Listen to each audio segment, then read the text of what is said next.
Hey, it's Alyssa with Desert Donkey Experiences, and this is my video on leading. My technique for teaching leading is I initially teach them to follow a hand target, and then once they understand that, then I'll add in the halter and lead line afterwards. So with these guys, stay here, please. I will have them loose, and I'll work on a hand target, which I showed in previous videos. Touch, yes. And as they touch it, they get a reward. And then once they understand that really well, then I'll move the hand target forward. Yes. And I'll start just a step or two at a time. And I'm just giving him little pieces of animal crackers. Touch. Yes.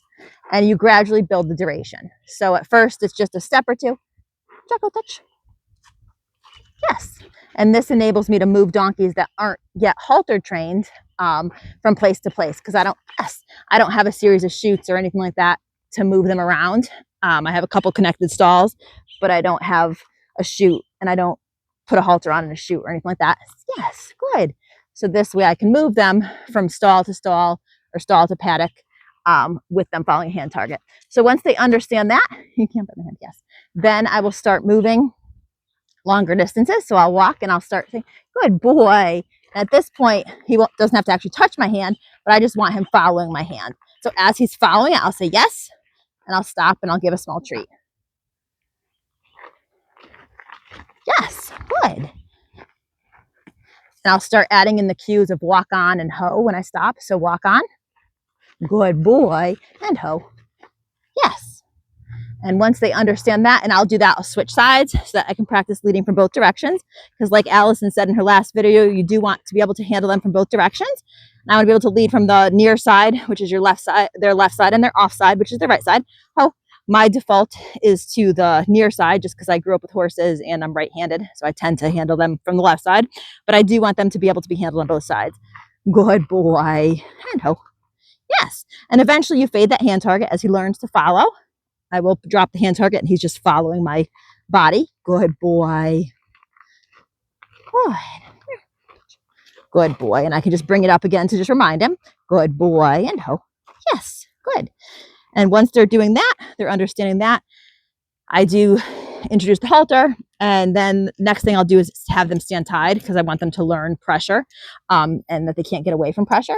So I'll have them stand tied, which is a whole nother lesson itself. They learn to stand tied patiently and quietly. And at that point, I will add the lead line in. I don't like to do it before that because I don't want them to learn they can pull and bolt away from me. That's a really hard habit to break. So I want them to fight the fence first before they fight me. And so once they are understanding staying tied, I'll add the lead line in. And we just do the same thing. I'll have my hand target here and I usually hold the rope. I usually hold the rope about 6 inches down from their head, 6 to 10 inches. And then I have the other hand. I make sure the rope is folded, my hand not wrapped around any part of my body. And I'll hold this hand in kind of a hand target and I'll say walk. And we start going. Good boy. And I'll reward. Oh, yes. Every, 5-10 steps at first. And then we fade treats and increase duration. So I'll say walk. Good boy. And I want them walking on a nice loose lead. I know you want to go see Barrett. Good boy. And as they're walking nicely, I'll say yes to let them know they're doing the right thing. And then I'll stop and give a treat. And walk. Good.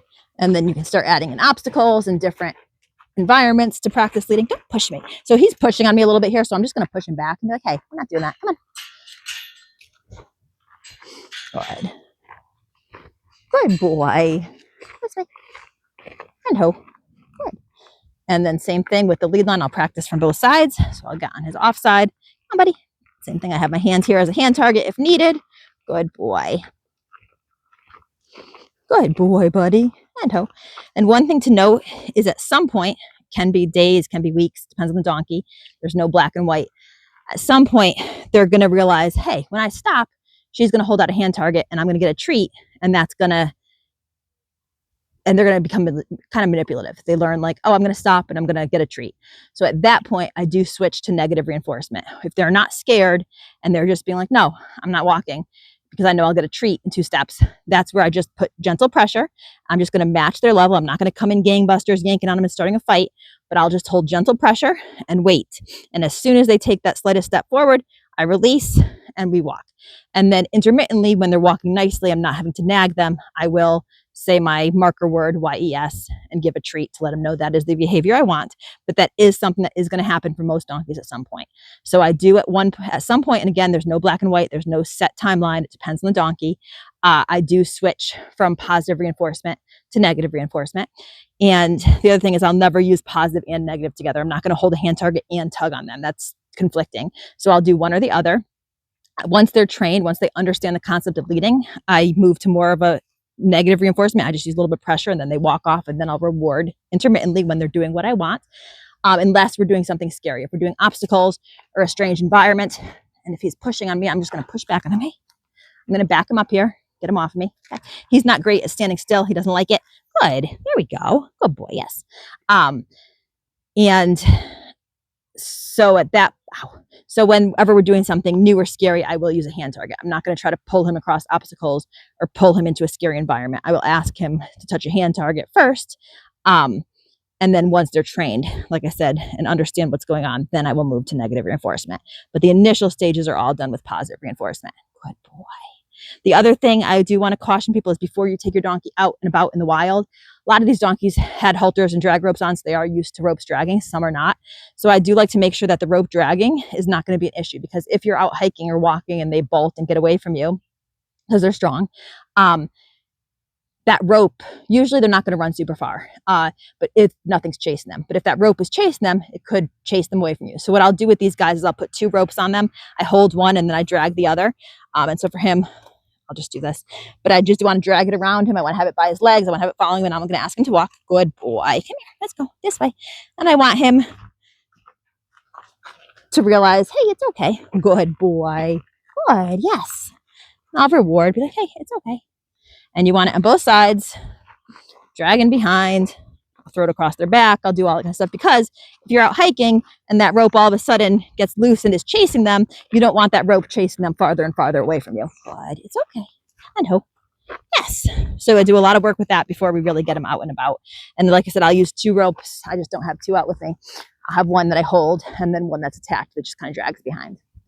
But yeah, that's it. And if you have any questions, please